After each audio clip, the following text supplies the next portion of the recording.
बिस्मिल्लाहिर्रहमानिर्रहीम। अस्सलामु अलैकुम। लाखों करोड़ों दुरूदो सलाम नबी रहमत सल्लल्लाहु अलैहि वसल्लम पर और आपकी आल पर। आप हमारा यूट्यूब चैनल और फेसबुक पेज देख रहे हैं। मैं गुलाम मुस्तफ़ा हूँ। उम्मीद है कि आप लोग जहाँ भी होंगे बखैर आफियत होंगे। 22 जुलाई साल 2026 का बाकायदा आगाज होने जा रहा है। सऊदी अरब की बराह रास्त जंग शुरू हो चुकी है। समंदर में बहुत बड़ी झड़प हुई है। मामला इंतहाई संगीन नवीयत अब इख्तियार कर चुका है। ईरान जंग भी बेकाबू हो गई है। ये तमाम तर तफसीलात आज की इस वीडियो में आप लोगों के साथ शेयर करूंगा। उम्मीद है कि वीडियो आप लोग मुकम्मल समाअत फरमाएंगे और कमेंट सेक्शन में अपनी कीमती राय का इजहार भी जरूर लिखेंगे। पाकिस्तान जिंदाबाद का नारा कमेंट सेक्शन के अंदर जरूर लिखें। सबसे पहले नाज़रीन मोहतरम, एक बड़ी खबर, बड़ी अहम तरीन चीज़, एक बड़ा अहम तरीन पॉइंट ईरान की जानब से जो सामने आया है वो मैं सबसे पहले आप लोगों के गोश गुजार करना चाहूँगा, फिर हम दूसरी चीज़ों को देखते हैं। ईरान के एक साबिक वज़ीर ख़ारजा हैं मनोचर मत्की, उन्होंने एक स्टेटमेंट जारी की है। वो कहते हैं कि वो ज़मीनी कार्रवाई की बात करते हैं जबकि हकीकी ज़मीनी सलाहियत हमारे पास है, उनके पास नहीं है। यानी अमेरिका का ये ख्याल है, ट्रंप ये सोच रहा है या पेंटागन की जानब से इस तरह की चीज़ें सामने आ रही हैं कि ज़मीनी कार्रवाई जो है उसके ज़रिए अब ईरान के अंदर दाखिल होना चाहिए और ईरान के साथ ज़मीनी सतह पर जो है वो जंग शुरू होनी चाहिए। तो ईरान के साबिक वज़ीर ख़ारजा कहते हैं कि ज़मीनी कार्रवाई की बात तो वो कर रहे हैं लेकिन असल हिकमत अमली हमारे पास है। कैसे, वो आगे बता रहे हैं। वो कहते हैं कि इस ज़मीनी सलाहियत का मतलब ये है कि हम जाकर किसी अमरीकी फौजी अड्डे पर कब्जा कर सकते हैं। आगे वो कहते हैं कि यह काम इराक, कुवैत, बहरीन में आसानी से किया जा सकता है। फिर इराक में अमरीकी अड्डों के खिलाफ कार्रवाई के लिए हमारे हामी भी मौजूद हैं जो इस लड़ाई में शामिल होंगे और यही सूरत हाल कुवैत में भी हो सकती है। इराकी अवाम की एक बड़ी तादाद भी इसमें शारीक हो जाएगी। फिर आगे वो कहते हैं कि कुवैत के खिलाफ होने वाली इनके बाज़ कार्रवाइयाँ भी इसी तनाज़र में थी। कुवैत अब खुलकर कह रहा है कि इस नवीयत की सरगर्मियाँ जारी रहें।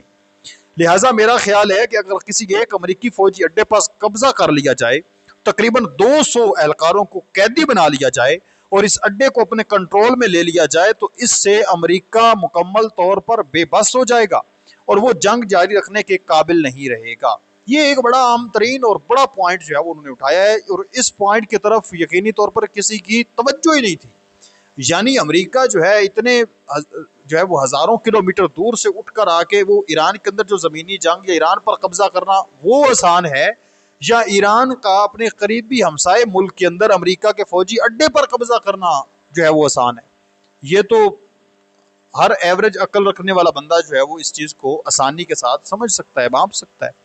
और फिर एक बात आप याद रखें, अगरचे अमेरिका के फौजी अड्डे मौजूद हैं अरबों के अंदर, फिर भी अरब ममालिक के अंदर एक बड़ी तादाद में ईरान के हामी मौजूद हैं। वो जंग के शुरू में आप देख चुके हैं कि जब एक बड़ी तादाद में लोगों ने पोस्ट करना शुरू की, ईरान के हक में बयानात देने शुरू किए, तो फौरी तौर पर अरब ममालिक ने देखा कि ये तो हमारे मुल्क के अंदर ईरान के हामी जो है वो खड़े हो रहे हैं। तो उन्होंने उनको दबोच लिया, वहीं पे उनको दबोचा और उनको जेल के अंदर डाल दिया, किसी को डिपोर्ट कर दिया, किसी को मुल्क बदर कर दिया, किसी को कुछ कर दिया तो किसी को कुछ कर दिया। एक जो खौफ की फिजा है वो पैदा कर दी और मजीद जो हामी हैं क्या वो ख़त्म हो गए हैं। उन्होंने खामोशी इख्तियार कर ली। उन्होंने कहा कि अपनी जान बचाते हैं लेकिन अंदर से वो ईरान के साथ है। तो जब ईरान कोई आर्डर देगा तो फिर वो निकल आएंगे, अपनी जान की बाजी उनको लगानी पड़ी तो वो लगा देंगे। तो ये एक बड़ा उन्होंने आम तरीन पॉइंट उठाया है। आपकी इस पर क्या राय है ज़रूर बताएं। दूसरी तरफ नाज़रीन मोहतरम, सऊदी अरब के इस टाइम एक बराह रास्त जो जंगी सिलसिला है वो शुरू हो चुका है। यमन के हूतीस की जानब से बाकायदा एक धमकी दी गई थी चंद रोज़ कबल के जो बहरी नाकाबंदी है सऊदी अरेबिया की वो जारी सारी है। सऊदी अरब का मुहासरा जारी सारी है। बाबुल मंदब हो, रेड सी हो, आबना हरमज़ हो, कहीं से भी जो सऊदी अरब का कोई बहरी जहाज़ है, चाहे सऊदी अरब से कहीं कोई माल लेकर जा रहा है या सऊदी अरब के अंदर माल लेकर आ रहा है, तो किसी को भी इंटर होने की इजाज़त नहीं दी जाएगी। उसको निशाना बनाया जाएगा, उसको तबाह कर दिया जाएगा। तो ये उनकी जानब से एक वार्निंग दी गई। उस टाइम तक बात वार्निंग तक थी। और ये वार्निंग क्यों दी गई?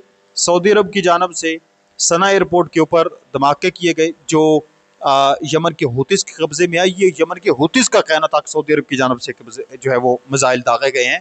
हालांकि जो मिसाइल हैं वो सऊदी अरब की हमायत याफ्ता जो गवर्नमेंट है मौजूदा यमन की, उसकी जानब से किए गए थे।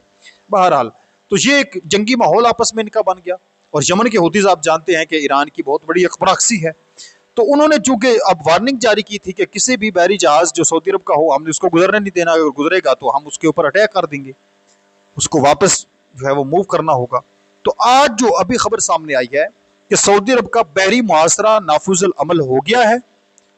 हूतीज ने सऊदी अरब के एक तरफ बढ़ने वाले 4 बहरी जहाजों को वापस मोड़ दिया है, यानी 4 बहरी जहाज जो हैं सऊदी अरेबिया के, उनको वहां से गुजरने की इजाजत ही नहीं दी गई। आबना हुर्मस, दूसरा जो बाबुल मंदब और रेड सी के इलाके हैं, वहां से उनको गुजरने की इजाजत नहीं दी। हूतीज ने उनको कहा है कि आप पीछे मूव हो जाएं, नहीं तो हमने आपके ऊपर हमला कर देना है, हमने आपको तबाह कर देना है। तो ये अब बड़ी झड़प जो है वो समंदर के अंदर देखने को मिल रही है। सऊदी अरब इस पर खामोश नहीं बैठेगा। सऊदी अरब ने हूसियों के इस इक़दाम की शदीद मजम्मत करते हुए इसे बैनुल-अक़वामी क़वानीन की खिलाफ वर्जी और समंदरी क़ज़ाक़ी करार दिया है और ऐलान किया है कि वह तिजारती जहाज़ों के तहफ़्फ़ुज़ के लिए हर मुमकिन और सख्त तरीन दिफाई कदम उठाएगा, सख्त तरीन दिफाई कदम उठाया जाएगा। आज आप कह लें कि अगले जो है वो 24 से 48 घंटों के अंदर अंदर आपको बहुत बड़ा खड़ाक सुनने को मिल सकता है। सऊदी अरब कोई बहुत बड़ा अटैक कर सकता है और ये इस खित्ते के लिए सूरत हाल ज्यादा तबाकुन है। ईरान अमेरिका जंग से भी अगर ज्यादा कोई तबाकुन सूरत हाल है तो वो ये यमन के हूतीज और सऊदी अरब के दरमियान जो जंग छिड़ी हुई है इस वजह इससे है। आप बोलेंगे कि वो कैसे? नाजरीन मोहतरम, अमेरिका वहां से उठ के आकर लड़ रहा है, अड्डे मौजूद हैं, ठीक है, लेकिन जो यमन के हूतीज हैं वो ईरान की हामी हैं और यहाँ के रहायशी हैं, वो यहाँ कैसे लड़ना है तमाम सूरत हाल को जानते हैं। सऊदी अरब अपनी सूरत हाल को जानता है। खित्ते के अंदर पाकिस्तान को भी इंटर होना पड़ेगा इस जंग में, जैसे कैसे पाकिस्तान को इंटर होना पड़ेगा, क्योंकि म्यूचुअल डिफेंस पैक्ट है पाकिस्तान का सऊदी अरब के साथ। और ये खतरनाक इस हद तक है कि अब सऊदी अरब के तेल की जो आमदोरफ्त है वो बंद हो चुकी है, तो पाकिस्तान के अंदर तेल भी नहीं पहुंचने वाला। और फिर पाकिस्तान के अंदर जो तेल एसोसिएशन की बड़े लोग हैं, जो ताजर हैं, उनकी जो मीटिंग है वो भी पेट्रोलियम के जो हमारे गवर्नमेंट है, वज़ारा है, उनके साथ नाकाम हो गया मुज़ाकरात। वो हड़ताल का ऐलान कर रहे हैं कि रात 12 बजे के बाद जो है वो किसी को पेट्रोल नहीं दिया जाएगा, पेट्रोल पंप सारे बंद रहेंगे, पेट्रोलियम एसोसिएशन की जानिब से ऐलान हो चुका है। तो जब वहाँ सऊदी अरब से भी तेल नहीं आना, आबना हुर्मस बांध है वहाँ से भी नहीं आना, चलो ये है कि बलोचिस्तान वाली जो आबना हुर्मस है हमारी, ये जो क्या कहते हैं वो स्मगलिंग वाली आबनाए, वो ओपन है, कम अज़ कम उसके ज़रिए ही तेल आना है। लेकिन यहाँ पर जो इन्होंने पेट्रोल पंप भी बंद कर दिए हैं तो वो मिलने ही नहीं है पाकिस्तान में भी किसी को। तो ये ज़्यादा ख़तरनाक है सूरत हाल। सऊदी अरब के अंदर जो है वो खाने पीने की चीज़ों की कमी हो सकती है, माल नहीं आना खाने पीने वाला, तो मामला ख़राब है। लाखों लोग उम्रा पढ़ने के लिए जो है वहाँ पर जाते हैं, उन ज़ायरीन को खाने पीने के लिए चीज़ नहीं मिलनी, तो मामला ख़राब है। तो ये ज़्यादा तबाकुन सूरत हाल है। तो इस टाइम ये नाज़रीन मोहतरम जो इस जंग आग फैल गया, आप इसके लिए खुसूसी दुआ फरमाएं कि ये जल्द अज जल्द रुके। और जो दूसरी जंग है ईरान वाली जंग, वो इस कदर फैल चुकी है कि ईरान के खातमुल अंबिया हेडक्वार्टर की जानब से यह बयान सामने आया जो ज़राए बता रहे हैं कि नाज़रीन मोहतरम, उन्होंने कहा है कि जितने भी अमेरिका के इत्तेहादी खित्ते के अंदर मौजूद हैं, अब उनके सरबराहान और उनकी फैमिली को उसी तरह से हमले में मार दिया जाएगा जैसे उन्होंने हमारे सरबराहान को और हमारी जो फैमिलियाँ हैं उनको शहीद किया है। हमने उनको नहीं छोड़ना। अब अमेरिका का ट्रंप सदर कह रहे हैं कि हम वहाँ से निकलने वाले नहीं हैं। हम इतना उन्होंने तबाही फेर दिया कि 20-25 साल तक जो है वो ईरान उसकी कवरेज करता रहेगा, रीबिल्ड करता रहेगा, लेकिन फिर अभी हमने मज़ीद बमबारी करनी है, हम नहीं निकल रहे, तो जंग ये भी ज़्यादा फैल रही है। पाकिस्तान कतर कोशिश तो कर रहे हैं लेकिन वो कोशिश ही है, इसके अलावा और कुछ भी नहीं। तो आप इस तमाम तर सूरत पर क्या कहते हैं ज़रूर बताएं। मिलते हैं एक और नई वीडियो में, तब तक अल्लाह निगहबान। पाकिस्तान हमेशा जिंदाबाद। वस्सलाम।